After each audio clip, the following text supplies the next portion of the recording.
Record.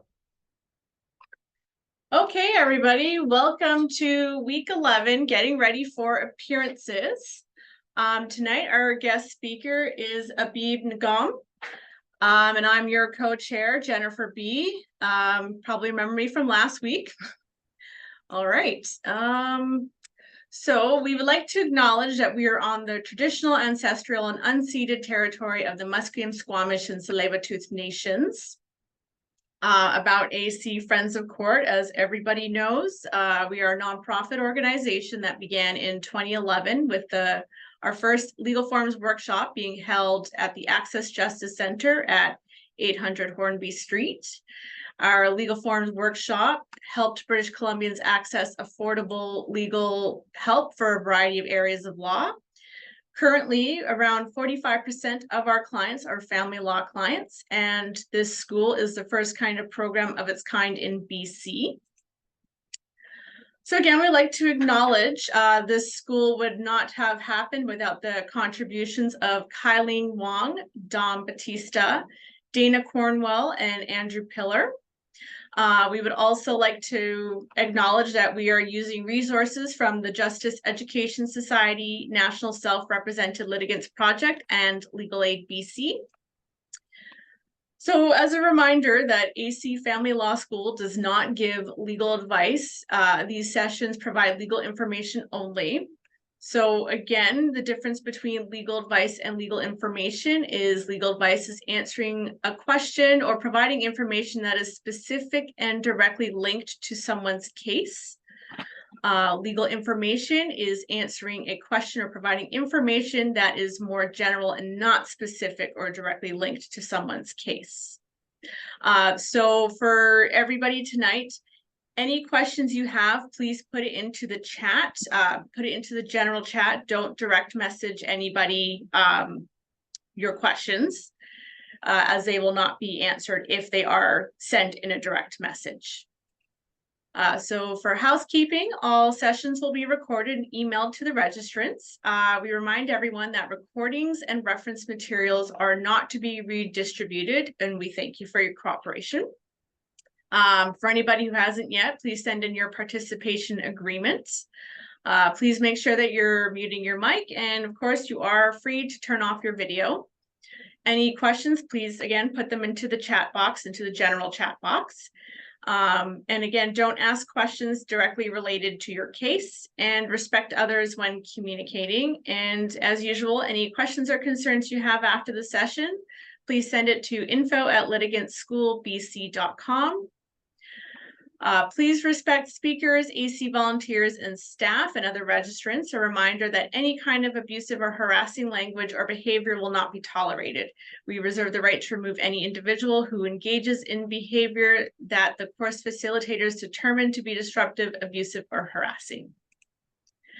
So about our speaker tonight, Abib is a partner and practice leader at Y Law. Abib is experienced in various areas of law, ranging from family to criminal to civil litigation and wills and estates. Abib is known for his extensive knowledge and experience in the world of litigation, but having said that, is an excellent negotiator and has settled multiple cases outside of court. Abib obtained his law degree from the University of Montreal in 2014 and successfully completed the Quebec bar exam, which, from my understanding, is not easy to do. So this week's outline and objectives: how to prepare a Form F31 notice of application, understand the difference between interim final orders, knowing the time frame for serving your application materials, how to prepare a Form F32 application response, serving your application materials on the other party, understanding what to include in your legal arguments to your application, and then any questions that we have towards the end. All right, so I'm going to hand it off to Abib now. All right, thank you very much. Thank you for the introduction. Makes me sound a lot better than I am, but I like it. So we're going to be discussing notices of applications today, which, to be honest, is probably the crux of litigation that takes place is through a notice of application. Obviously, a lot of people talk about trials, at the end of, when you enter into a family law litigation, you often think, oh, when's the trial going to happen and the trial is going to take place? But more often than not, a lot of these things get done in chambers, which is where notices of applications take place. So I'm going to go through the slides, and if you have any questions, let me know. Some things might be quite technical, but you will have access to the slides, I believe, afterwards. And it's actually a great reference point. Yeah, so it's actually a great reference point to rely upon after if you are preparing a notice of application. If there are typos in the slide, they weren't me. And you've done your research, now what? So now's the time to think about what, based on your research, you are going to be asking for. The most common document for asking for things outside of a trial brief is the notice of application, or form F31. And you can use this form to ask for 3 types of orders.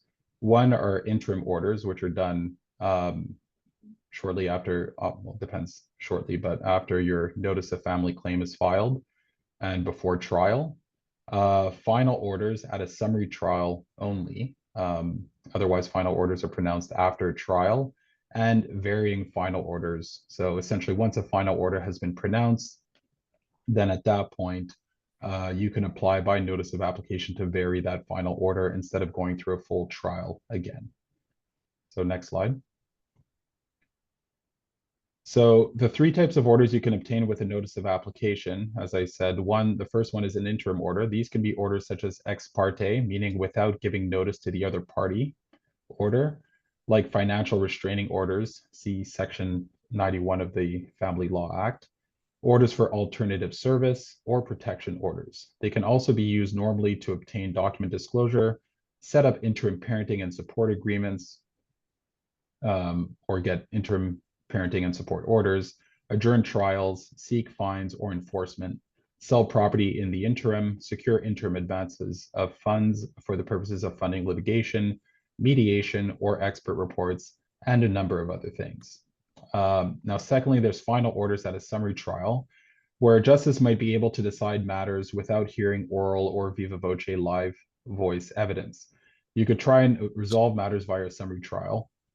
If successful, the summary trial will likely be cheaper than a full trial because dealing with affidavits is simply faster than the process of eliciting oral testimony and dealing with exhibits 1Cs at a regular trial.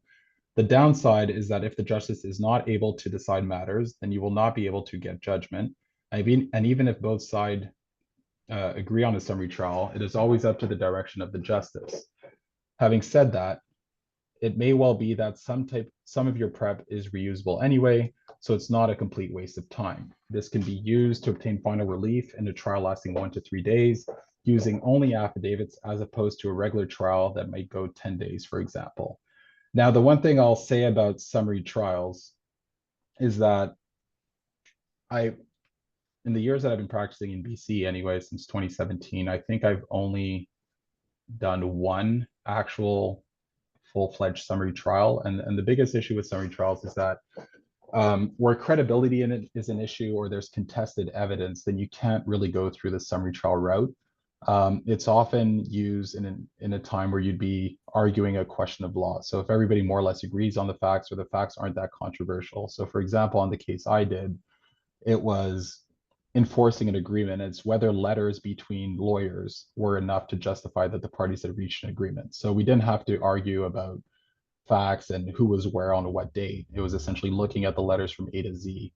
And then at that point, the judge could determine whether or not through the letters there was an offer and acceptance. So that's the type of evidence that likely can go through at summary trial. I mean, both parties, let's say you are representing yourself and somebody else is representing themselves as well. It's very possible that you both agree that you want to go on a summary trial basis because you agree that it's going to be cheaper and much faster. But if you both have wildly different versions of events, then a judge is not going to make a decision on that. Otherwise, summary trials are often used just to get a divorce order. So sometimes you can, let's say you don't have kids, you can get a divorce order without going to a final trial. And especially if you want to get remarried and something like that, and you can't wait the year or 2 that the trial is going to happen, you may be going through a summary trial. Next slide. Now, also varying final orders. So any variation or change of a final order is in itself a final order. If you have a final order, and particularly if you've already had a trial, attempting to change an order is usually done by way of application. There are circumstances where this may also be referred to the trial list, though just because it is referred to the trial list does not mean that it cannot be done by way of affidavit through a summary trial, particularly if the justice is responding to a fairly technical complaint on the part of one party or the other. Remember, when varying a final order, you must always need a material change of circumstances. Now, before applying for summary trial or to vary a final order in regular chambers, you should do some research on the appropriate test and give some thought to the likelihood of success. Please make sure you are looking at updated case law. For a while between 2017 and 2019, variations were almost invariably thrown onto the trial list before the Court of Appeal stepped in with some helpful clarifications. So often there's cases where you enter into a final order and a few years later, for example, in a family law contest, the child, is 15 and no longer wants to go to mom or dad's house, or and then at that point you need to vary child support as a result and get that into the order. So typically you would be applying by notice of application instead of going through a full-blown trial again to argue as to why that should take place. So next slide. Now, the mechanics of setting a hearing. So prior to filing a notice of application, think about how much time your application will take. How long will it take you to present your evidence and case law? Assume that it will take the other side at least as long. However, there may be circumstances where it may take longer. Is it more? You will also need to secure a lengthy, if it is more, you'll also need to secure a lengthy chambers date.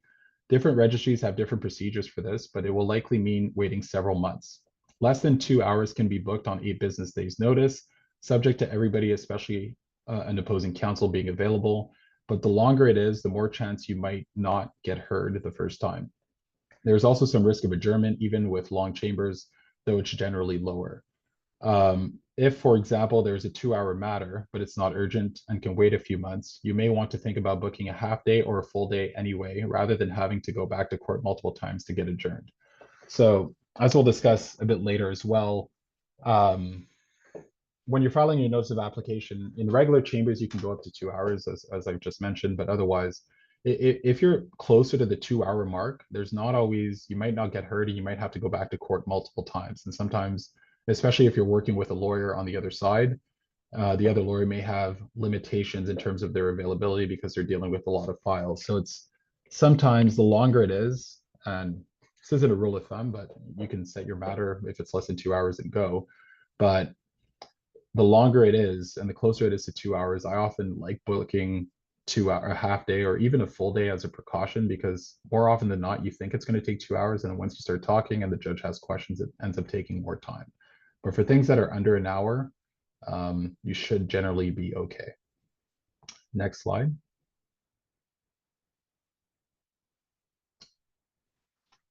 Now, you may also want to look at the court calendar for the relevant registry for their availability. If a court availability is limited, they're only going to be dealing with things that are truly urgent. If there is a judge's conference, you will not be able to schedule a summary trial, vary a final order, or obtain any other relief that requires a justice during that time period. You can still get relief from a master if they do have jurisdiction. Now, master's jurisdiction is set out at Practice Direction 50, and there's a link there below, and hopefully you'll be able to click the link once it's shared. And you will notice that whenever you're preparing a notice of application, towards the end of the form, there's a section that says, is this in the jurisdiction of a master, or something along those lines. I'm sorry if I don't have the exact wording. But it says, can a judge hear this, or can a master hear this, or something along those lines. And if you don't know, you should go look at Practice Direction 50, as it'll tell you exactly what a master can and cannot do. Now, if you have a case with no final order and nothing has been done for a year, you will need to serve something called a Notice of Intention to Proceed pursuant to Rule 21-2 sub 4 of the Supreme Court Family Rules at least 28 days in advance prior to filing your application. That is one that a lot of people forget, including myself, where you think you're going to court and you're all set to go, and then you serve the other side and they say, oh, well, we haven't done anything in a year, so you need to file this form. So if you haven't had any order pronounced or didn't go to the JCC and nothing's really happened for a year, it's really important that you remember that rule. So that way they can't bump you or argue that it should be adjourned on the basis that you did not give them the 28 days notice with that form. Next slide. Now, there are also certain orders that cannot be applied for until a judicial case conference has been held. Rule 7-1 sub 3 of the Supreme Court Family Rules, only these applications can be heard before one has been held, and that's a judicial case conference.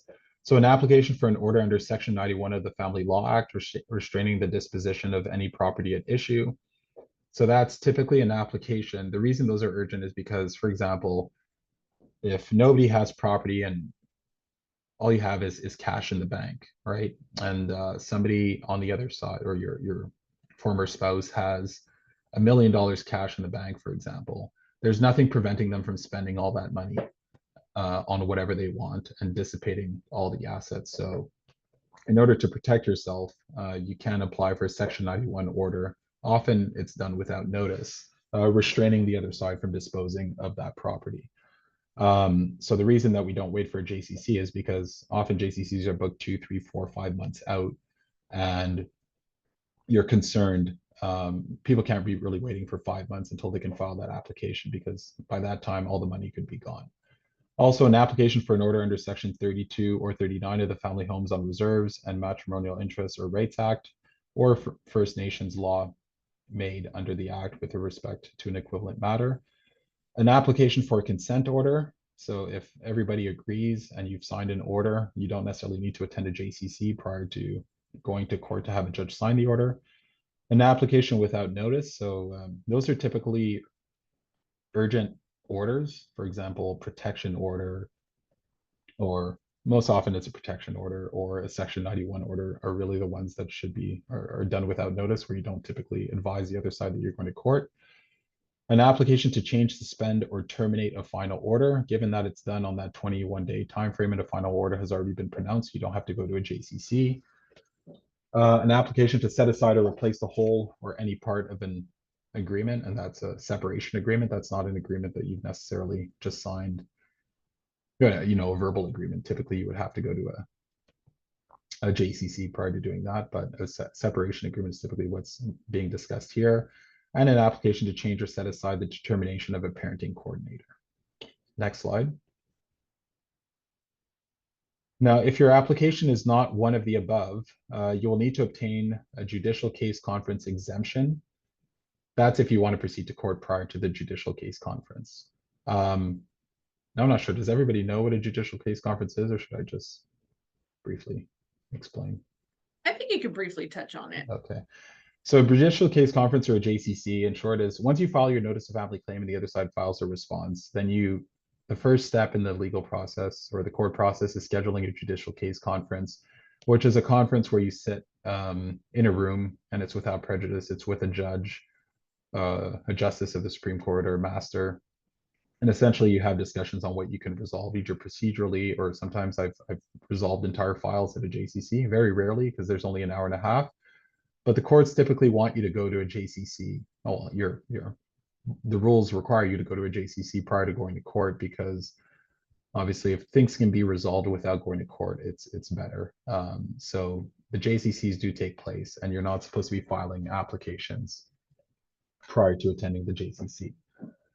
Now, if you do want to get a JCC exemption on things that are usually more urgent, you can do this in chambers if you are already applying for what is called short leave. More on that will follow. But the most common way is to write the registry and submit a requisition in Form F-17 and accompanying letter, and explain why you should be excused based on the following reasons from Rule 7-1 sub 4. So 1, it is premature to require the parties to attend a JCC. It is impracticable or unfair to require the party to comply with the requirements of sub Rule 2. I'm sorry, I don't have sub Rule 2 on the slide, but the application referred to in sub Rule 2 is urgent. Delaying the application referred to in sub Rule 2 or requiring the party to attend a JCC is or might be dangerous to the health or safety of any person, or the court considers it appropriate that the party be relieved from that requirement. So maybe what I'll do is I'll give you a couple examples, but for example, if you separate and you're a single parent, the other party was the primary earner throughout the relationship, and all of a sudden they've kicked you out of the house, you're living in a shelter, or something a bit more urgent and extreme, and you don't have any support, and you absolutely need child or spouse support because you have kids with you, or you need money from your former spouse, you could apply for a JCC exemption, because again, the JCC, sometimes there's no dates available, sometimes they're 3, 4, 5 months out, and it's just not practical to wait that long. And those applications should typically be done with notice, as the other side could explain why they should or should not be paying child support, or how much they should be paying. But you can also apply for a JCC exemption in court by appearing and asking for one in person. So then after you've done that, you need to think about when your materials need to be ready by. For most interim applications, you will need to serve on 8 business days notice. A business day is a day on which the court registry is open, and it ends at 4 p.m. pursuant to the Supreme Court rules 10.6 sub 1 and 22 -2 sub 2. Most holidays do not count as business days, and neither do Saturdays or Sundays. And if you want to be certain of what days are business day and what aren't, you can refer to that calendar that was referred to a couple slides ago, which will show a breakdown of every days that are open and which are closed. Next slide.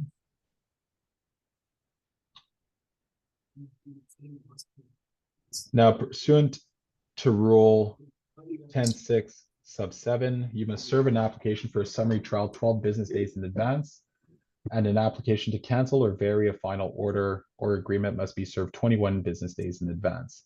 That means you must count backwards from the day you intend to book it for, and you do not count the day of the hearing.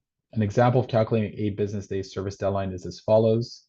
So if you look at the calendar, the 18th is the date of the application, and then you would count backwards. So day 1, 17, 16, so on and so forth. If you notice, October 9th is a stat holiday, so you don't count that day. And then you count 8 business days, and then the day before the 8th day is when you serve by. And if it's a summary trial, you do it with 12 days, and obviously varying a final order agreement is 21 days, but it would be the same principle that applies. Next slide. So in terms of service, it needs to occur by 4 p.m., not 5. Often say people will mention end of business, but 4 p.m. is end of business in the legal world. If it does not, you have not effectively served the materials on that day, and it would count towards the next business day. So for example, if you serve your materials at 7 p.m. today, it would count as that person being served on November 29th, so tomorrow. Also, pursuant to Rule 10.6 sub 7, personal service is required for applications to vary a final order. As a matter of practice, it may be best not to get too hung up on whether or not personal service has been affected. Feel free to argue for an adjournment based on that if you want, but be prepared for the hearing to go ahead anyway. Also, if it's you filing the application on the other side and the other side has a lawyer, you can sometimes ask if they'll accept service at their service address, which now includes email.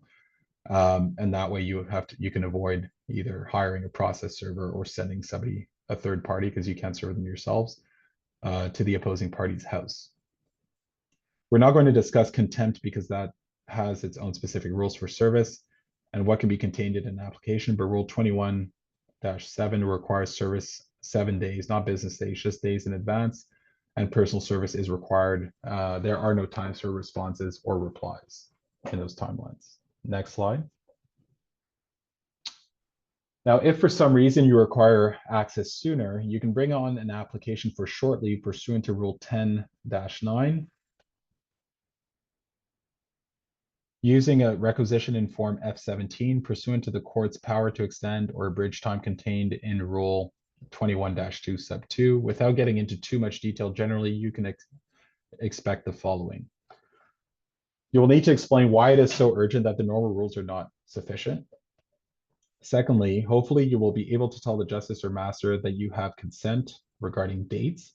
If not, being able to provide them with opposing parties' availability will help. Now I'll just pause there to mention Now, many of you are maybe dealing with a lawyer on the other side.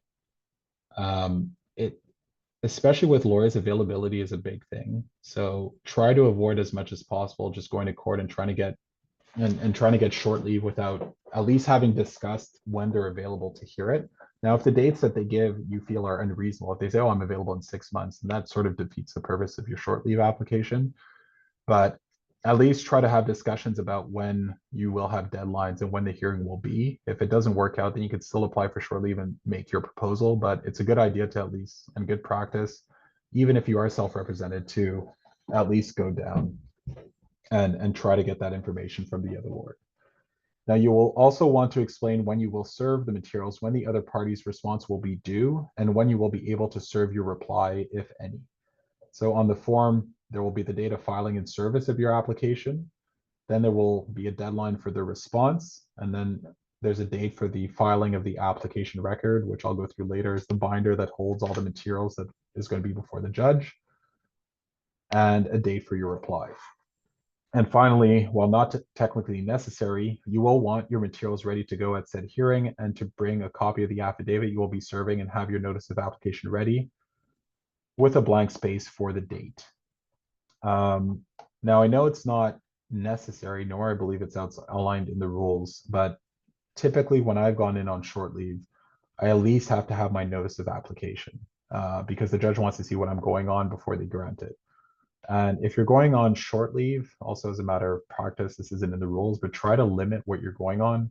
You don't want to try to go on short leave. For example, if it's a parenting issue, you don't want to go on short leave and seek, a regular parenting schedule, holiday parenting time. Like if all of a sudden it's November and you're applying for short leave to be dealing with summer next year, then I don't see any reason why that would be that urgent that you need to shorten the rules for service. So try to keep your application to a minimum or the orders that you're seeking to a minimum, and have that prepared for the judge so they know what it is that you're going on and why it's urgent.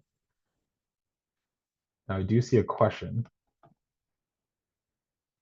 Now I guess I can answer the questions as they come. Yeah, you can, it's up to you. Now the question says, is there a timeline for serving, changing a separation agreement? Yes, that's 21 business days in advance. So you want to file and serve your notice of application at least 21 business days in advance for varying a separation agreement. Next slide. Now, after receiving responsive material, so this is after you've served your notice of application, you'll receive responsive materials consisting of an application response plus usually one affidavit, but sometimes there can be a few. Your reply affidavit will usually be due by 4 p.m., 2 days before the hearing. If the hearing is on Friday, March 19th, then the other side needs to have your filed reply by Wednesday, March 17th at 4 p.m. At the same time as this, your application record is due. Now, the application record, I'll explain it before I go through the explanation, but the application record is the binder that you have to file with the court at least 2 days before the hearing by 4 p.m. And that's what's going to contain your notice of application, the affidavits, and I'll go through the list, but essentially that is what the judge is going to have handed up to him or her at the time of the hearing. And everybody else shows up with their binders. Now, the application record consists of, it has to be in a 3-ring binder or in some other form of secure binding. Usually a binder is the easiest unless you plan on binding your stuff. I haven't seen anybody else use anything but a 3-ring binder to date, and that's what I would suggest. The application record must contain in consecutively numbered pages or separated by tabs the following documents in the following order. So 1, a title page bearing the style of proceeding and the names of the lawyer, if any, for the applicant and the application respondent. So that's going to be at the front of your binder. That's going to list sort of on your claim. It says, person X, claimant, person Y, respondent, and then we'll have details about each party's address and or their lawyers. 2, an index. So the index should point, so what typically you should do, and I mean, it says separated by tabs or using numbers, but I would highly recommend tabs. Usually you can pick them up at Staples, and then you can have tab 1, 2, 3, 4, 5, 6, 7, so on and so forth. And then you can divide each document that goes into the record by those tabs. Sometimes people use Post-it notes. I mean, you can do that if you want, but as a matter of practicality, the tabs are much more secure. Post-it notes fall out, and the tabs are usually a little more cleaner and easier to maneuver than Post-it notes, because the last thing you want is you have a bunch of Post-it notes that fall out. And the next, the judge is like, well, I can't find this. And then you're spending 10 minutes trying to locate things, and it just delays the whole hearing, and the judge gets impatient, so on and so forth. So I highly encourage people to get tabs. Sure, you can get them on Amazon or something, or office supply store. Can the binder be submitted electronically? No. They could during COVID. Maybe I should have asked my assistant. I'm almost certain that they cannot. But No, not yeah, not anymore. Yeah. Yeah. Yeah, no, I think during COVID we may have been able to, but no, not anymore. They have to be by tabs. But I guess another thing, and this is, I'm not paid by Staples, so I'm not promoting them. You can go to any office supply store. But in terms of, there are some print shops that you can also send like a PDF version of your application and then give explanations on what to print out. And they'll do actually a really good job with the binder, and it'll look great. Sometimes we do that for trial when we have like 15 binders to prepare. It's just too much work for one person to do. So we'll send it to the print shop and they could get it done within 24 hours. So if you're planning on setting something up electronically through a PDF, you can often send that to a print shop and they can put a binder together for you. I don't have a specific name, but I'm sure you guys can find one. So the index would obviously refer to all documents that are necessary, that are inside your binder. Sometimes you have more than one volume, depending on how many documents are relied upon. It'll include a copy of the filed notice of application, a copy of each filed application response, a copy of the filed affidavit and of every filed and affidavit and pleading, and every other document other than a written agreement that is to be relied on at the hearing. If the application is brought under Rule 11.3, a copy of each filed pleading, so that's your notice of family claim, response to family claim, counterclaim, and response to counterclaim. A copy of each filed order that the applicant seeks to vary or rescind, or that is otherwise relevant to the relief sought. Now, this one is particularly important because often what people do is that they'll just attach the order to an exhibit, but then it's much easier to have it as its own tab in the binder. I've seen some lawyers do this. Sorry if there's a honking in the background, but I've seen some lawyers do this, and it's nice to have your orders. Often I put them at the end of the binder, and then that way you can just say, oh yeah, well, Your Honor, or Justice, please turn to tab 15, which is the order I'm seeking to vary, and then it's an easy reference point. Now, the application record may contain affidavits of service. I would highly recommend this if you're dealing with a self-represented litigant on the other side, because often what people say is, I haven't been served, right? And then, or an order gets pronounced, they come back to court and say, I never got it, so on and so forth. So try to have an affidavit of service, especially personal service, to confirm the other side's been served. Copies of authorities, including case law, legislation, legal articles, or excerpts from textbooks, or any other documents, unless they are included with the consent of all the parties. Next slide.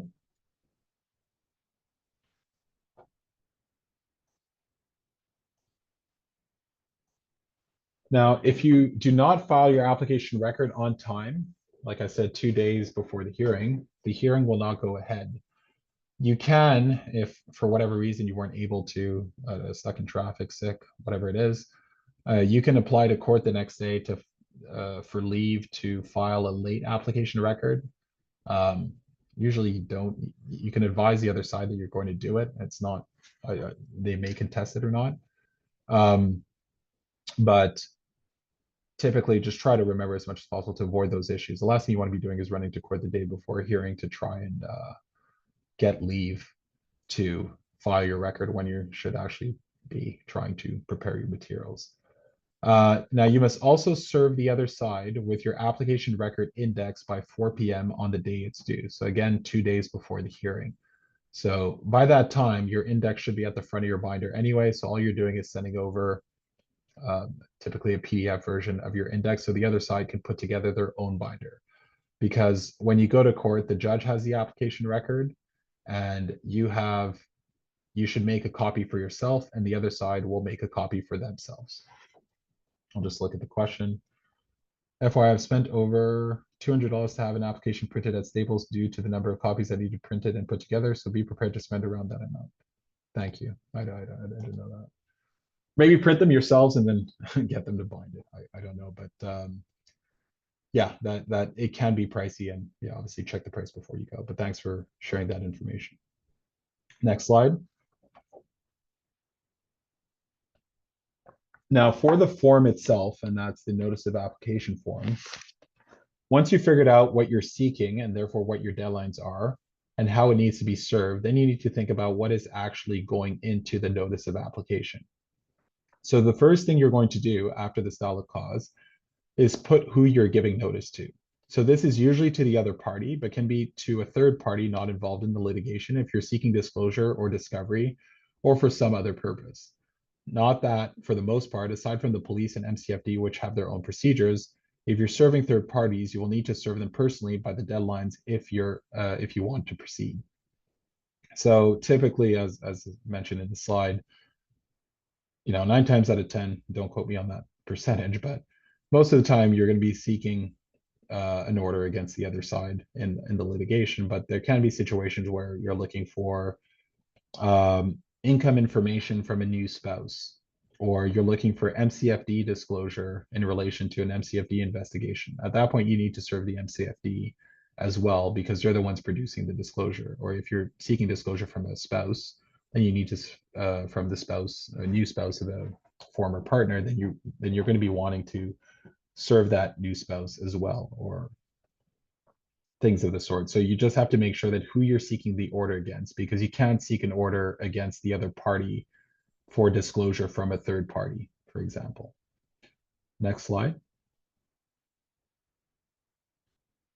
Now, the next section is the relief orders sought part.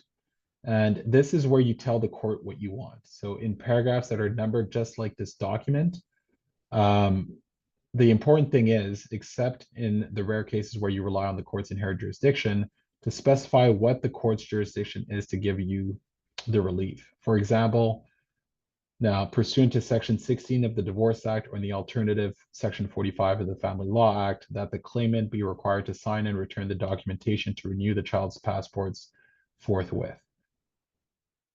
So when you're setting out your order sought, as mentioned, you have order 1, order 2, order 3.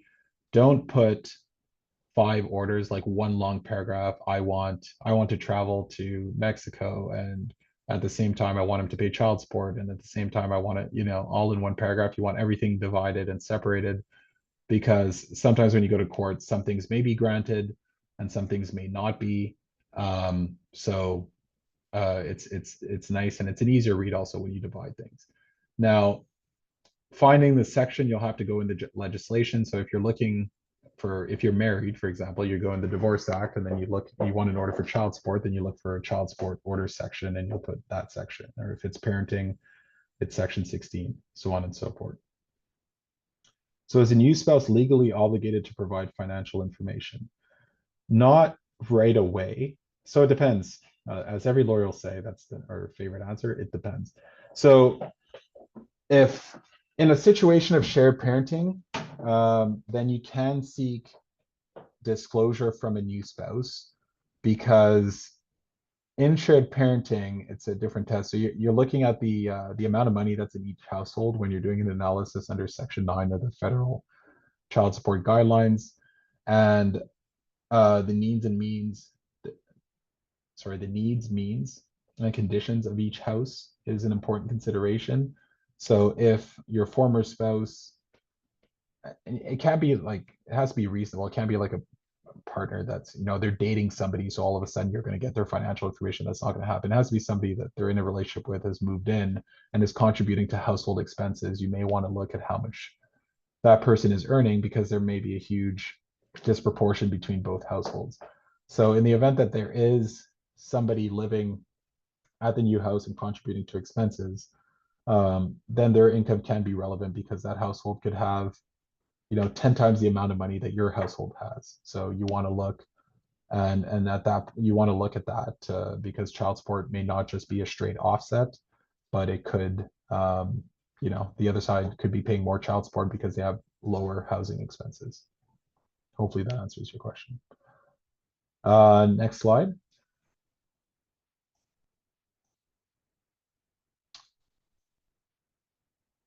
And actually, just to finish my answer on it. So legally, they don't. I mean, they're not part of the litigation, so they don't have an obligation to provide it right off the bat. You would have to apply for an order for them to produce it. I mean, you can ask first from the other side or the lawyer, or them directly, and more likely than not, they'll tell you no, from my experience. And then after that, you need to apply for an order.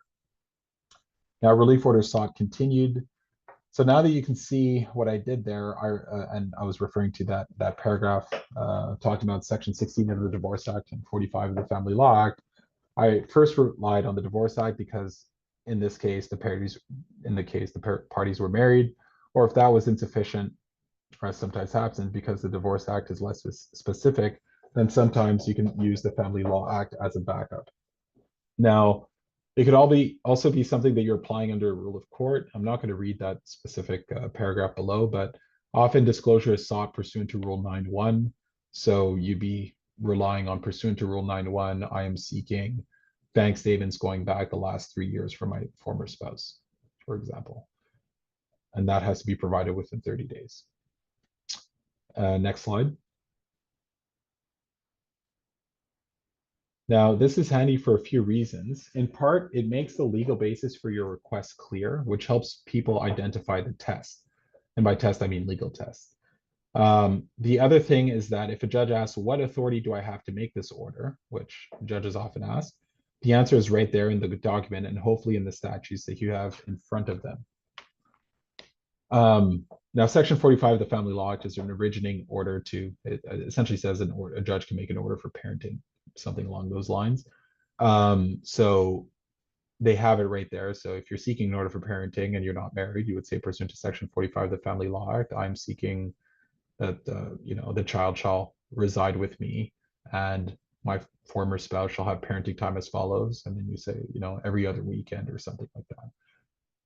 Another practice point is always put costs in the relief sought unless you may be entering a consent order. The thing is that if for costs, if you're substantially successful, and the barrier is usually, I think it's 75%. So if you're successful in at least 75% of your orders sought, the court has the discretion to order costs in your favor. So you can be 100% successful or not. But usually the case law states that it's supposed to be 75% and above. I've been to court many times where we've been 100% successful and the judge still doesn't order costs because they don't believe it should be ordered. Sometimes they have sympathy for the other side. Sometimes they feel like, oh, it's going to trial anyway, you'll deal with costs there. So it's not a guarantee, and it doesn't mean that you'll get it even if you're outright successful and your order sought. But you may as well have it there because if you are successful, then you can recoup some of your costs. Next slide.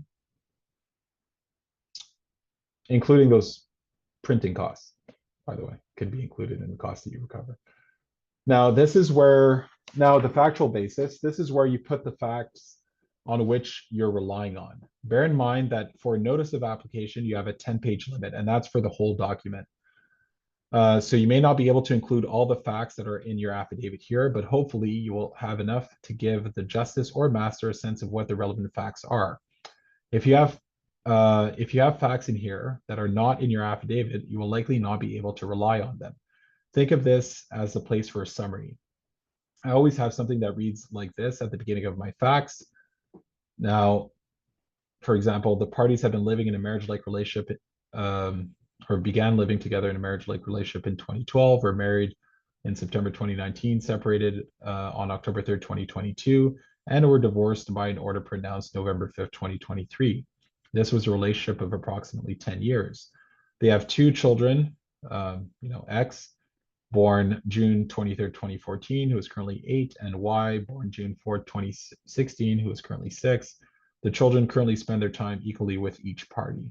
So almost every factual basis should start with that. It really gives your background information because those are always the basics. And if you don't have kids, then you don't need to mention that you have kids. Well, you don't put that you have kids, but at least put the start and end of the relationship. Now, it may or may not be relevant, but this immediately tells the justice or master roughly how long the relationship lasted, whether the Divorce Act might apply or not, and whether or not there are children whose interests might be affected, and roughly what the care arrangements are. This last part may not be relevant depending on what you're seeking. Now, obviously, if you're seeking bank statements, then it doesn't really matter what the parenting arrangements are, except if obviously you're not entitled to child support. Now then I go into the facts. This should be, as I indicated, a summary, but it should contain the most important factual components of your claim.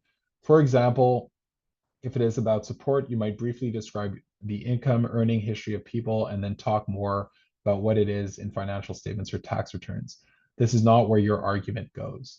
Now, in terms of the factual basis, what I do, which I find helpful, is sort of once I prepare an affidavit, I go back and I'll type out a factual basis, and I sort of look at it as, let's say I was going to see somebody, a random on the street, and I was just going to tell them why I'm going to court, and essentially say I have this, I have that, and then just give like a really like a quick summary of what you're doing.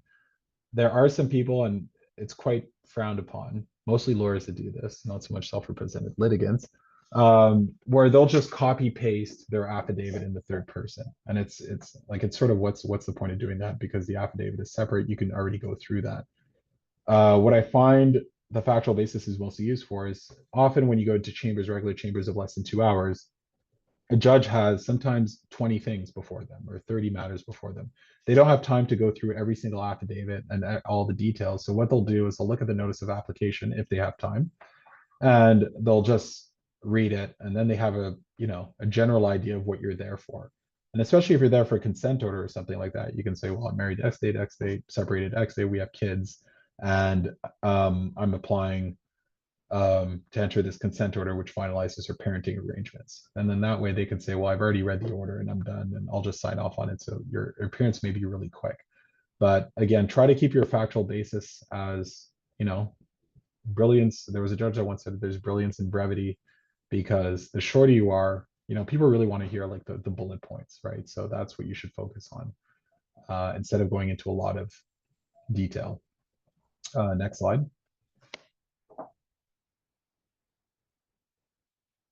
Now, in the legal basis, this is where your argument goes. You should list any rules or statutes or anything that you're relying on. You should list any cases and what you say they stand for in relation to the orders you are seeking. You should tie in those principles or results into the facts of the case.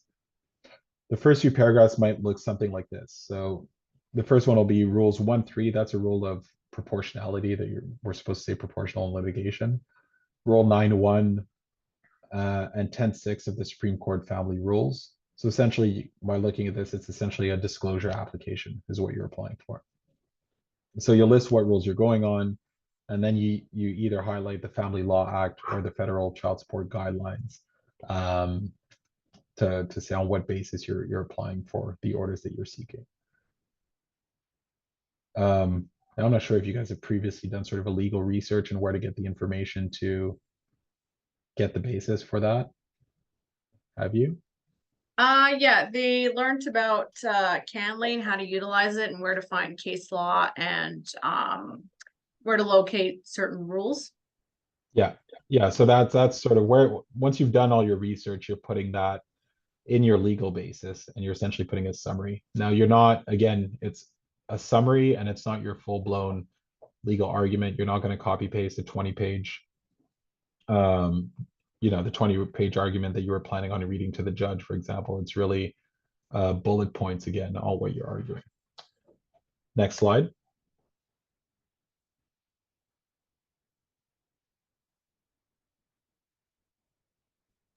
Sorry, bear with me. My computer is doing something really. Oh, no worries. I mean, also the courthouse library on the research piece is really helpful. And I don't know, this British Columbia Family Law Practice book, when you know what orders you're seeking and what rule or what rule or section of the Family Law Act or Divorce Act, you can go look in these books, and then they'll often have little cases listed underneath them, which will give you often will give you your answer. So the courthouse library is really helpful for that. Again, I'm not sponsored by the family. I don't even know who prepares this. I think it's a CLE. No, it's LexisNexis. Oh, LexisNexis. So it's the British Columbia Family Law Practice. I'll type it in the chat.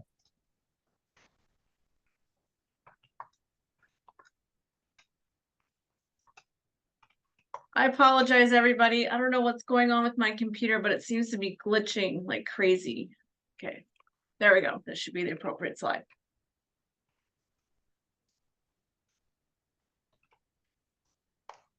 Yeah, there's also the annotated family law practice, which, and they come out each year. They should be. Yeah, sorry, I'll answer that question. I started reading the next question before finishing my sentence.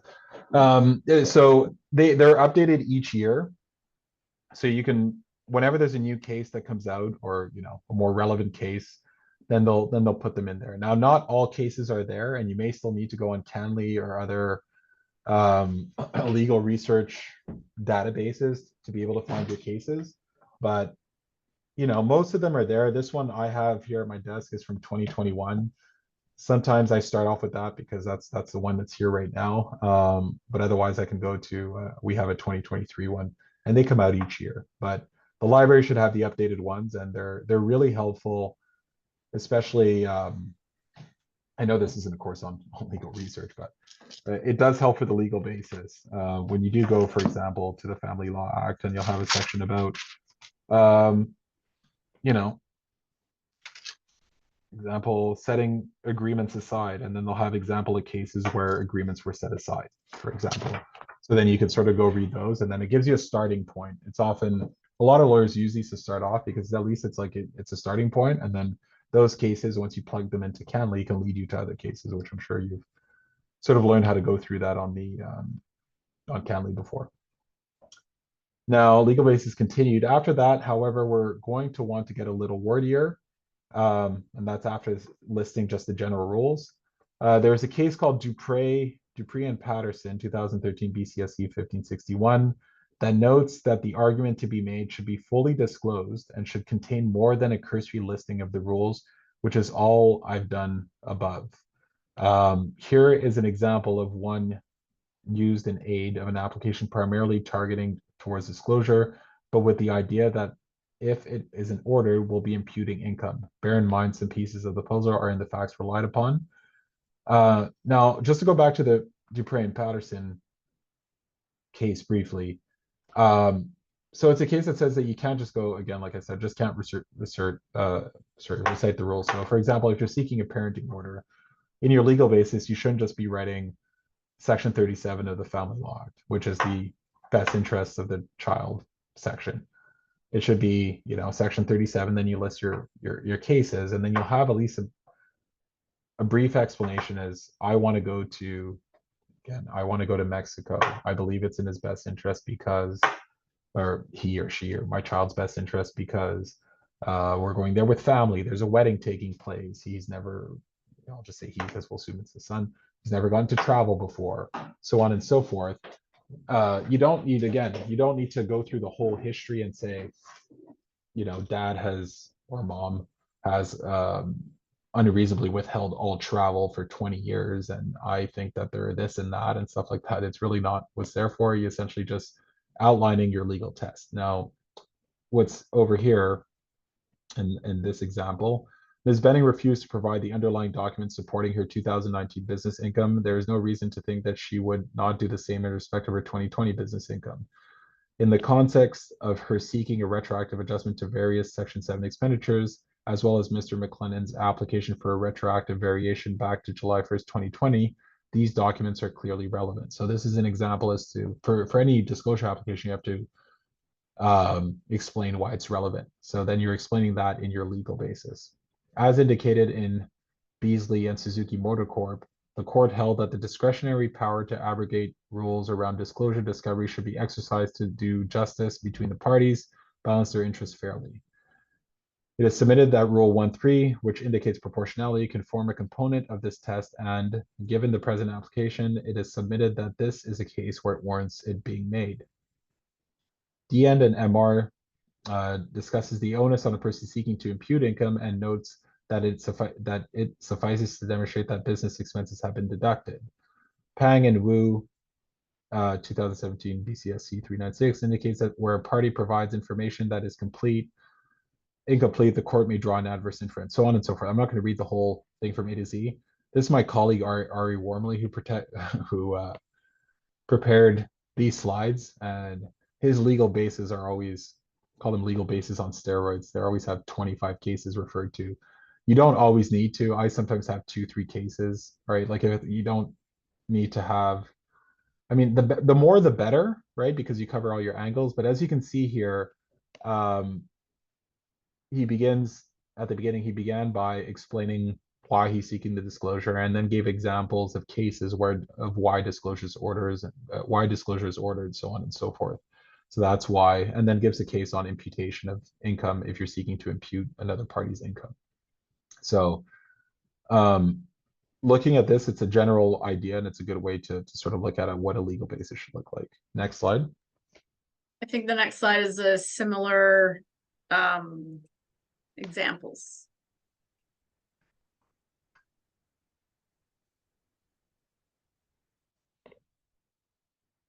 Yeah, so again, now this might be a little intimidating, and I mean, this is quite, there's a lot of cases here. You don't, I mean, I'm sure you can speak to it as well, but not every lawyer has this many cases for every application.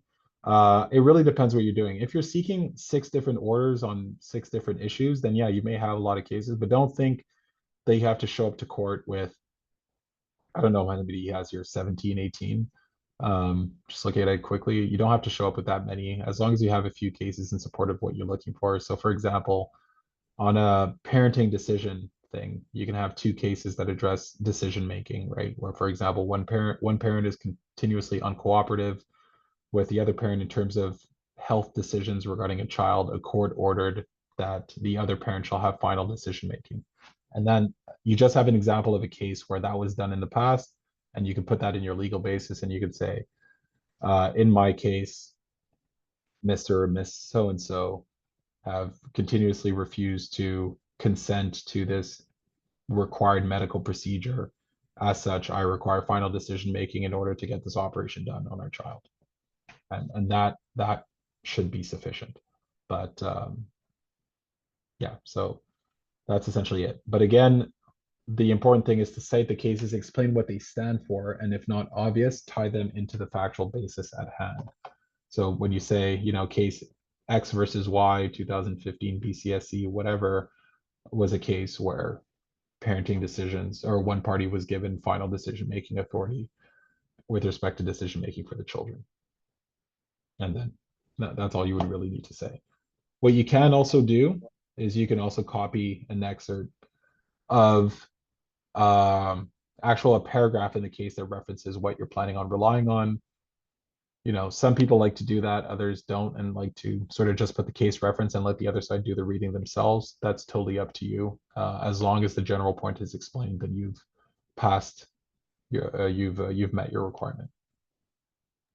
I'm just gonna jump in here quickly. So we're at around 6:30. Do you want to take a break soon or power through it? We could take a 5-minute break if that's all right. Yeah. Okay, so we can take a, well, let's do a 10-minute break and then come back at 6:40. Okay, yeah, there's not too much left. Yeah. Great.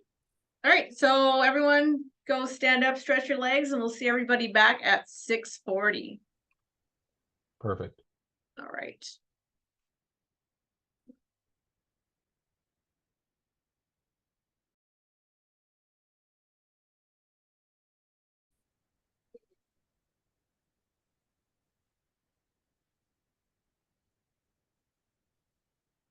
Okay, so. All right, let me just read Okay, so yeah, the forms, I mean, you've answered that one, but yeah, they are all available online.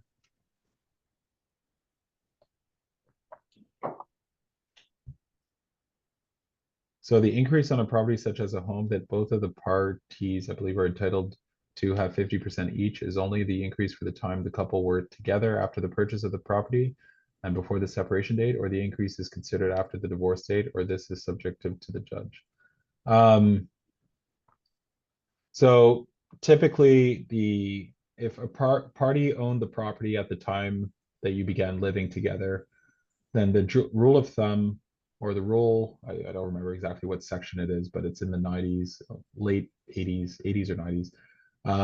It's things are valued as of the date of trial. So if you own a house with your partner um, at the time of separation, or they own the house, it's in their name, then the increase of value will continue. You'll continue to benefit from the increase in value um, until the date of an agreement or trial, typically speaking, is how it works. The separation and divorce date doesn't matter as much because sometimes you can get divorced earlier on than a trial, but you're still dealing with the value of the property and dividing assets. Um, so no, it's the date of trial essentially, but obviously most things don't go to trial. Hopefully that answers your question. Oh, increase of stocks. Yeah, increase of stocks as well. Well, often stocks go up and down, so it's not just going to be the increase, but sometimes you wouldn't be benefiting just from the increase, but also if the value of the stock goes down, then you probably won't be getting a fixed value as of the date of separation. But for example, I guess the easiest example I can use, so let's say you own an Apple stock, or you or your former spouse own an Apple stock and it's worth $100 a share, and they have 100 shares. So what is that? $10,000 at the date of separation, but then you're still going through the property division, and 2 years later it's doubled in value and now it's worth 20,000. Then what you would be dividing is 20,000, not the 10,000 that it was worth as of the date of separation. Now, about parenting time and a 50-50, how to make an application, what forms you use. Sorry if I'm asking this question again. I have a child with me today and it has been difficult to fully focus. Now, to make an application, so you use form F31. I think that should be on one of the first slides. If you want 50-50, you would be seeking something on under relief sought pursuant to section, depends if you're married or not. If you're married, it's the Divorce Act pursuant to section 16.1. I'm seeking that we have a week on, week off parenting schedule with the child. And if it is Family Law Act, you do pursuant to section 45 of the Family Law Act. I'm seeking parenting schedule as follows: week on, week off, or 2-2-3 arrangement, and whatever 50% arrangement that you're looking for that makes the most sense for your child and your situation. And then you would explain the factual basis. So you essentially would give a background, got together this date, separated this date. Our child is X years old. Since during the relationship, I did X, Y, Z. Or since separation, I've only had time on Saturdays, and I believe it's in the child's best interest. Well, I mean, you wouldn't put I believe, but I have a home. He has his own bedroom, so on and so forth, and any facts that you would be relying upon to justify a 50-50 parenting schedule. And then you would have a legal basis, and you were trying to find cases where a 50-50 was ordered and under what circumstances.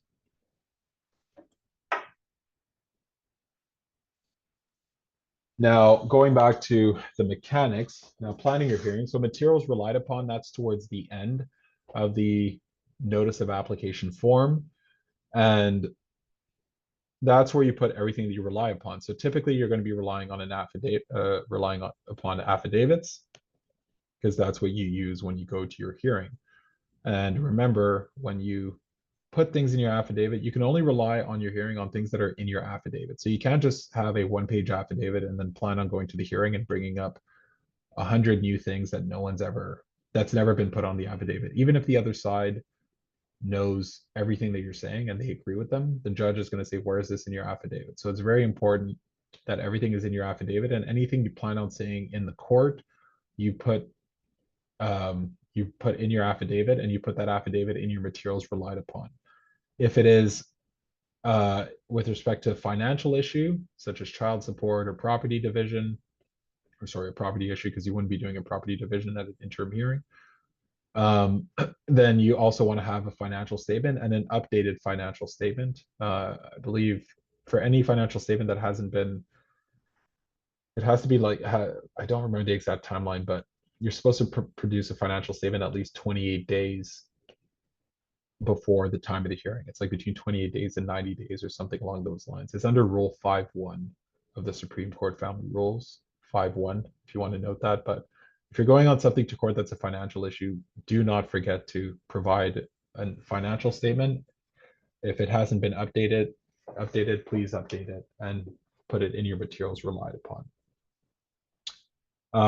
You also want to put any orders that you're varying or any orders that may affect the decision. So if you're varying a parenting order, then you'll want to put the parenting order in your materials relied upon, because you want to show the judge what the old order is, and then you want to argue the terms of your new order. Now, estimated time, this is where you put your time estimate and also indicate whether a master can hear the matter or not. As a general rule, an interim order is either master or a justice. A final order is a justice, and a variation of a final order is typically a justice. Now, as I mentioned earlier, practice direction 50 gives you an explanation as to what is in the jurisdiction of a master. Anything that a master can't do, a justice can. Appendix, this is just the box. You just tick off the box that seems most appropriate here to what applies to you. Often, if it's a variation, you'll take the variation box. If it's an interim order, you'll take interim order box. If it's, I think there's a box for disclosure or something like that, you'll put disclosure. You just look at the list and you select that box. Now for catch-alls, so you probably saw one in the legal basis above. They're really not that effective, but if somehow something gets missed, they are better than nothing. I use catch-alls in case something got omitted. Often it'll be, most common catch-all that I've used is in materials relied upon, where, for example, you file your notice of application and then you put affidavit, affidavit number 1 of, we'll say, Mr. X, which is you, right? So you'll put your affidavit as affidavit number 1, and then you'll put an order or a financial statement or something like that. And then I put such other materials as may be advised, because what happens is that when the other side prepares their application response, what sometimes happens is they'll start referring to a bunch of older affidavits that you previously responded to. So then you may just let them know afterwards, oh, I also want to include these affidavits in the application record. So that's what those catch-alls are used for. Next slide. Now the application response. So this is if you're on the other side, where somebody serves you with a notice of application. So once you've been served, you have a few questions to ask yourself. So when was I served? And again, got to look at the time. So if you're served on a Tuesday at noon, then just make sure to note that date, because you're going to have to calculate timelines. When is the hearing? What kind of hearing is it? Is it for an interim hearing, a summary trial, or final order, or vary a final order? Often, what you'll see in the notice of application is you'll see whether, for example, I am seeking to vary a final order. So then at that point, they're seeking to vary a final order. If you're unsure and it's a lawyer, you can always ask the other side what they're exactly trying to do. But you want to know what kind of hearing it is, because that'll affect timelines. What is the time estimate and what is my time estimate? So if they put 2 hours and you think that it's going to take a full day, then you're going to have to put that in your application response. And then, is there an adequate legal basis? That's for that rule of Dupre and Patterson, where if they just haven't listed anything in the legal basis, then you can seek to have their application dismissed or adjourned on that basis. So whenever you are served, you have X business days, unless it's contempt or it's not clear, after service to provide your application response and any responsive affidavits. The following are typical timelines. Interim order, 5 business days after being served. final order summary trial, you have 8 business days after being served to respond, and varying a final order, 14 business days after being served. If you do not respond in time, there is the risk that the other party may obtain default, which means they go into court and get their order without providing further notice to you. Unless there's an agreement or order, no matter what happens to the actual hearing date, your reply date is fixed to the date you were served. Though as a matter of practicality, be cautious about how bullish you intend on being on that.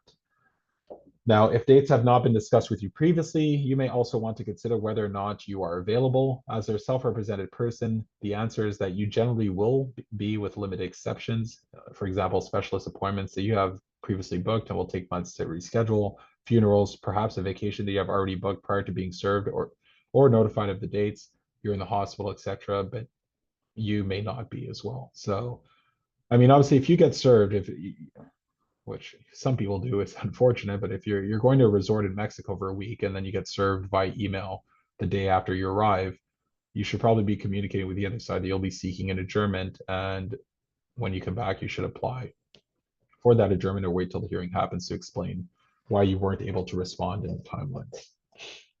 How can one apply for reduction of child support when the payer applicant is unemployed and receiving EI?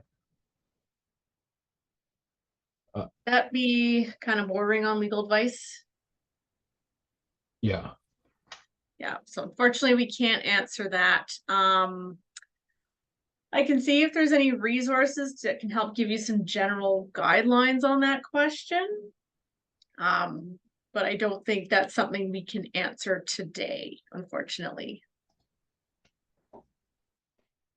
Okay, so next slide.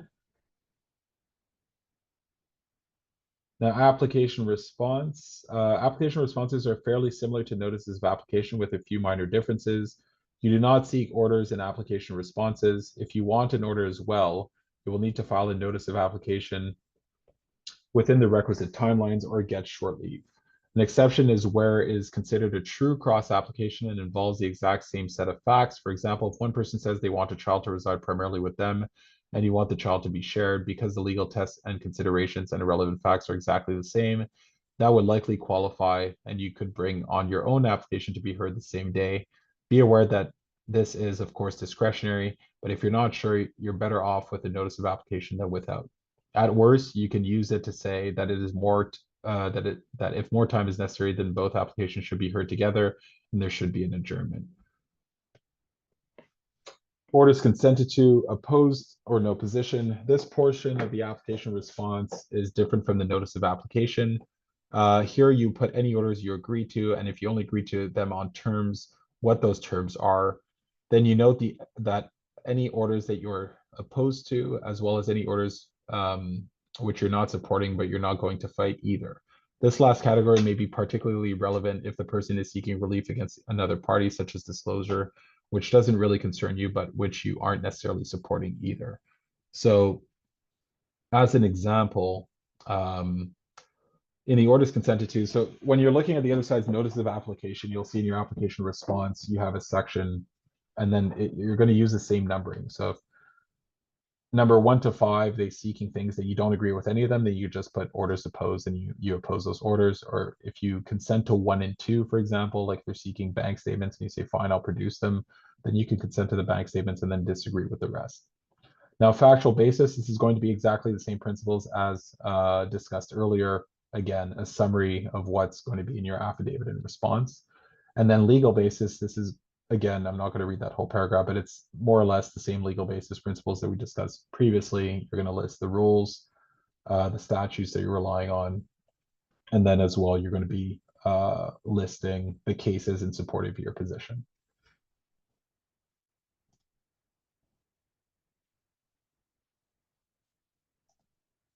Next slide. Now, materials relied upon, estimate time appendix and catch-alls. These are going to be exactly the same principles and thought process you would go through if you were filing a notice of application. Again, the main difference on the notice of application and the application response is really order sought versus the part where you're responding to the order sought. The rest, factual basis, legal basis, and so on and so forth, is more or less the same. And service. Nowadays, anything you are not required to serve personally can be served electronically pursuant to the rules. Now, this was just changed this year. So you can serve the other side by email, and everybody's required to provide an email, including lawyers. You no longer have to do it the archaic fax way or driving all the way to their office to drop the documents off. Now, if personal service is required, you cannot serve it electronically. You can have a friend do it, or what's better is hiring a process server. Sometimes when friends do it, the other side, they'll say they didn't get it, or, I've had a situation in the past where a guy said his friend did it, only to find out that no one actually did it. And it turned into a big mess, and we had gotten an order. And then we had to undo the whole mess because we figured out that the affidavit wasn't true. Now, I'm not suggesting any of you would do that, and I trust you wouldn't. But with a professional process server, it's very hard to contest. But I mean, often, depending on how much you want to spend on it, you may not want to pay for that and can just get a friend. Obviously, the friend has to be an adult, 19 or over. Now, if you are the application respondent, you do not need to prepare an application record for filing with the court, though you should be ready to prepare your own copy of the application record once you have been served with the other side's index. The copy to be filed with the court is the responsibility of the other side. So, key point, your notice of application, you file the record, you respond, you don't need to, but have your binder ready, because if you're in court, prepare the binder. They're going to be referring to tabs and things like that within their binder. So it's easy. If you don't have a binder, you're not going to be able to follow. Now, regardless of who you are, you'll need to prepare a book of authorities. This should be a tabbed volume which contains all of the legislation and case law on which you will rely. You will want 3 copies, one for you, one for the other side, and one for the judge.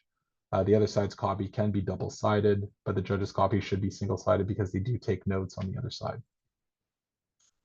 And so the cases that you refer to in your legal basis, those need to be set out in full. You need to put the whole case in your book of authority. So in the legal basis, you usually have, as we saw earlier, the case and then a couple lines about what it talks about. But in your book of authorities, it's going to list out the whole case, and then you can point the judge to the particular part of that case that you want to discuss with the court.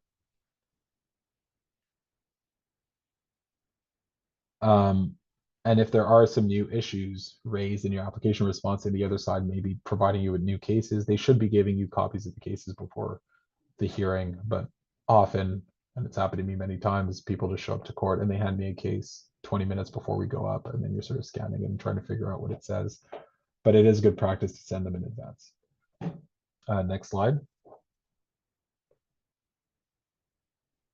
Now, your argument, you will walk into court. This is a big day where you walk into court. If you have reserved along Chambers 8, then you can likely begin setting up because there's nobody else there. If you're in regular chambers, you will want to arrive at 9:45 and check in with the clerk at the front of the courtroom. You'll need to give them the number on a sheet, which is usually at the front of the courtroom, which has your case name, who you are. You're going to have to spell your last name and provide your time estimate. If you are applying for an adjournment, you may wish to tell the clerk that, particularly if it's lengthy. If there's special urgency to your matter, already, like for example, if you've already been kicked over a couple times because there wasn't enough time, or it's for a protection order, or you have a trip that's scheduled that you're supposed to depart in 3 days, you probably want to tell the clerk that as well. So then that way they can prioritize your matters, because especially if you're in like Vancouver, New West, mostly Vancouver, there are often referral judges that they can send you to. Now, if you have not reserved a day, matters will be called in order of time estimate. So the court day has 4 hours and 15 minutes. So if you have a 2-hour matter, and then there are a bunch of 5 to 10 minute matters and a 45-minute matters, you're probably not going to get heard that day. But it goes in terms of time estimate again. So 5 minutes go for 10, then it's 10, then 15, then 20, so on and so forth. So if you have a 2 hours, you're going to be at the end of the list unless you get referred out. When your matter is called, you will again introduce yourself, last name, spell it out, and then first initial. The applicant goes first. And then you sit down when you're not speaking, stand up when you're speaking. The courtroom contains water, and you cannot bring any food or liquid in the courtroom, including your own bottle of water. The applicant will give their argument, then the respondent will respond, and then the applicant will have a brief right of reply. Now, the brief right of reply, if it's your application, it's not regurgitating your whole argument all over again. It's really just addressing issues that have been raised that you did not address previously. There's no right of surreply, which means that you can't really reply to their reply. But having said that, if the applicant in their reply has said something that is factually untrue, not just that you disagree with, but is actually on the materials agreed by both parties as being untrue and it is relevant, you might ask for permission to briefly address that. I mean, that's the general rule, but I can tell you right now that there's so many times where lawyers will just go back, or lawyers or self-represented litigants or anybody in court will just go back and forth, and sometimes it's just indefinite. And it's like one side or the other, one side or the other. And judges have quite a bit of leeway with that. Now, I don't encourage it because often, and especially if you're sitting in court and your matter's longer, you'll see other people arguing, and people are often re-arguing the same thing over and over again. Once you made your point, it should be noted, and you don't want to be re-arguing the same thing over and over again. And also one thing that's really important is really wait your turn. I mean, the other side will be saying things, especially in family law, that, you know, for lack of a better term, that's going to piss you off and you're going to be really upset. And you'll want to get up, and especially if you're self-represented, because it's all about you, right? So, but stay calm and stay in your seat, and you'll have your turn to address everything that you can that you want to address. It's the worst is really just saying everything, or just standing up every 30 seconds and saying something, because the judge will get really upset with you after a while. And even if you have a good case, that may not play in your favor. Now, do not assume that the justice or master will have read the application record, and do not ask. This is considered rude. Assume that anything you filed has not been read unless you are expressly told otherwise. In other words, if there is something in the pile of paper filed with the court that you think is worth hearing, you will need to spoon feed it to the judge. Why make them work to help you? Help yourself and help them to properly understand the application and put it into context. If you don't, your friend on the other side certainly will.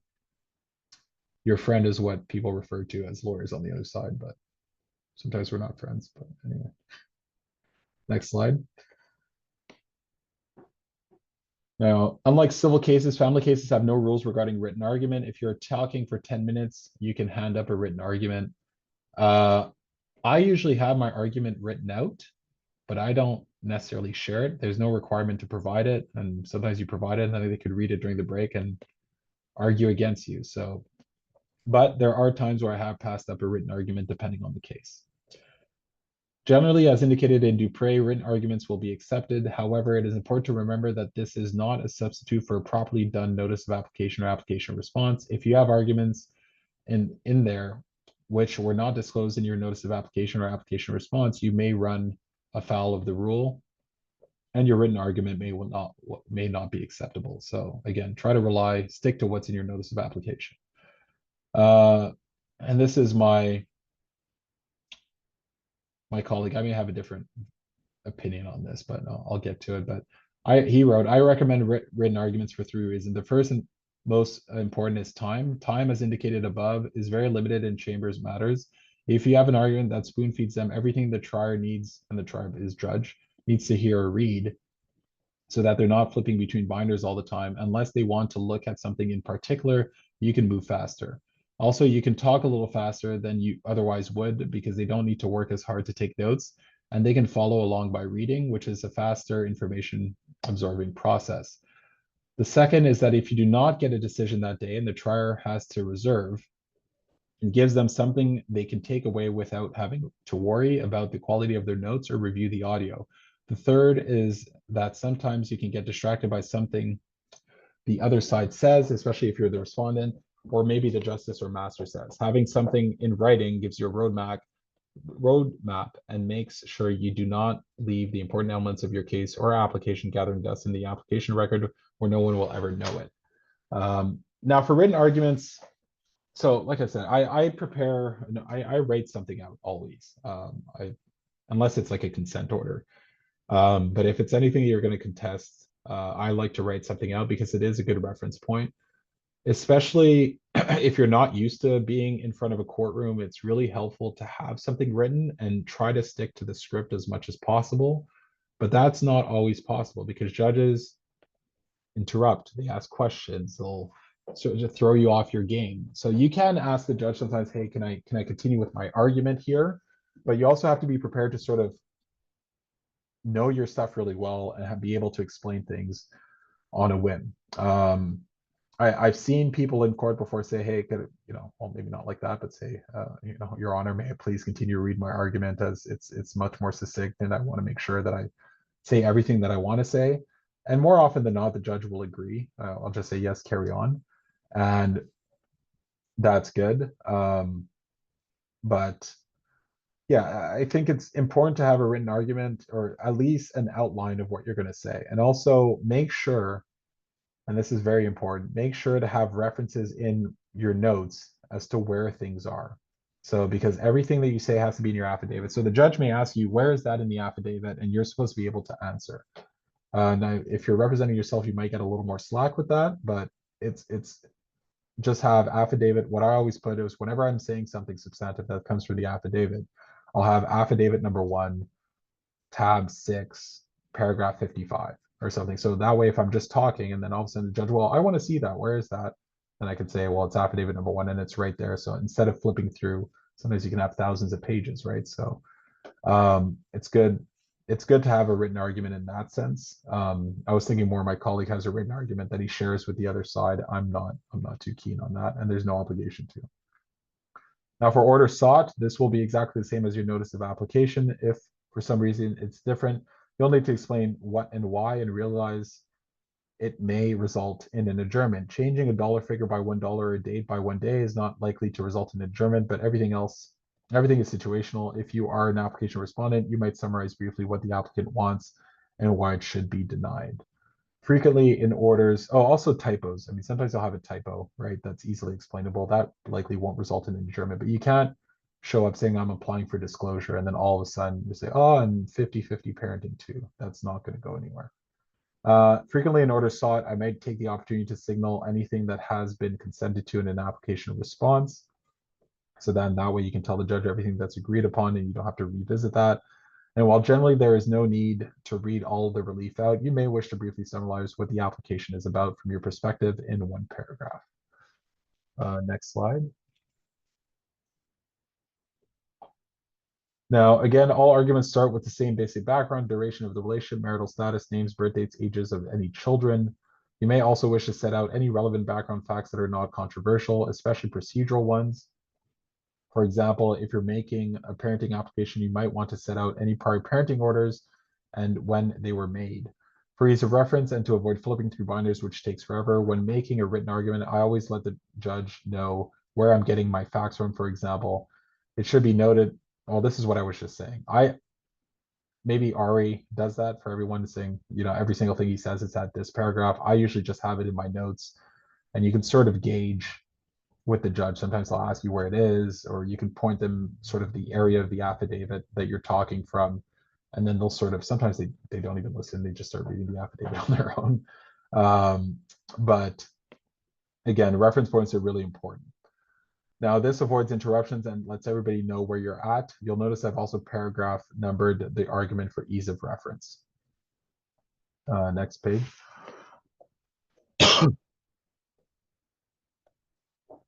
Case law. While it can be somewhat informal, generally facts are first, then legal argument is introduced, just like the legal basis in the notice of application. It may be appropriate to divide the facts and arguments into issues rather than having all the facts and then all the arguments, so it's easier to follow. Case law might look like this. RC and KL 2013, blah, blah, blah. A decision involving a question of appeal or judicial review with respect to a provincial court protection order indicates as follows. Protection orders are time limited and ordinarily last for 1 year, so on and so forth. And then, so essentially in your argument, you can lay out the paragraph that you're actually going to read, which you wouldn't be putting in your legal basis. Next slide.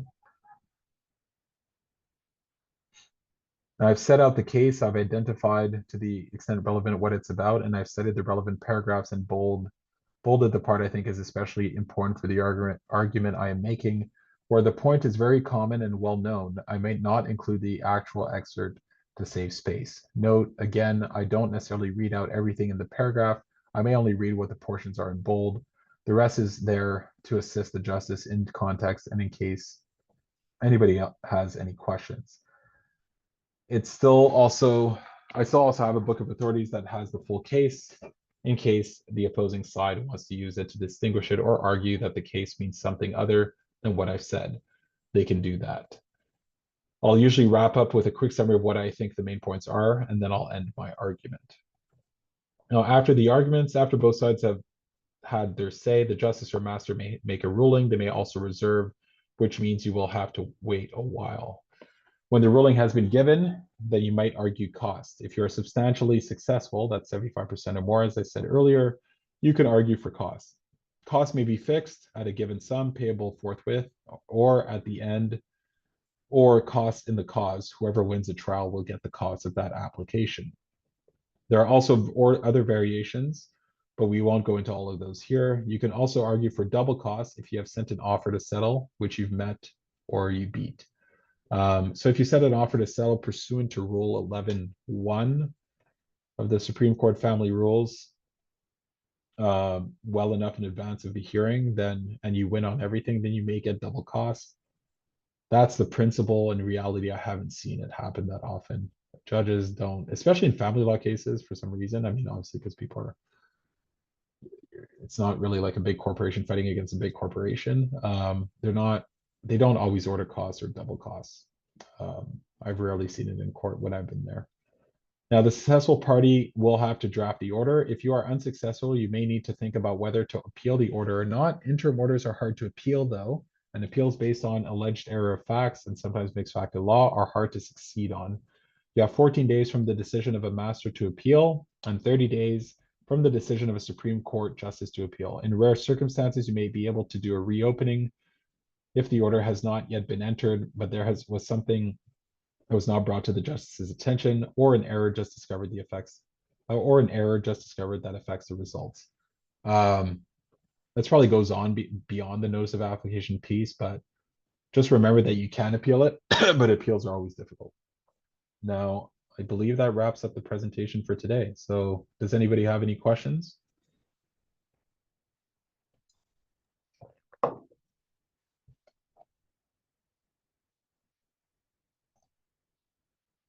I bet you everybody's trying to soak in all the information from some of the slides.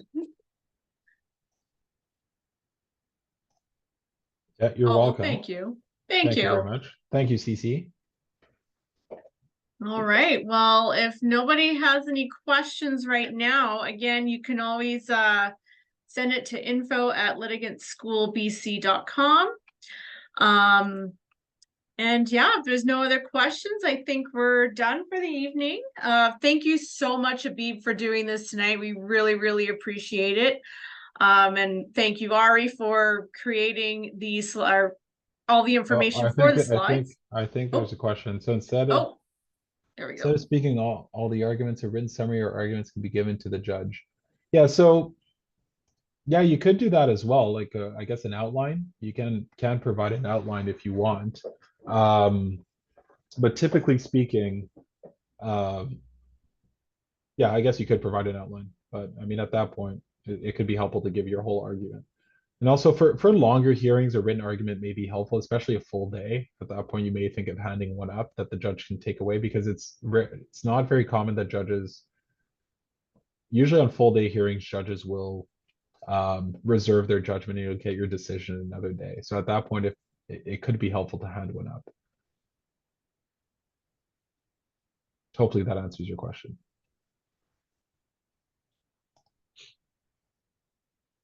Okay. All right, you're welcome, everyone, and I hope that was helpful. The slides have a lot of information in them, so there'll be a really good basis point to get ready for your big fight. Hopefully Okay, not. all right.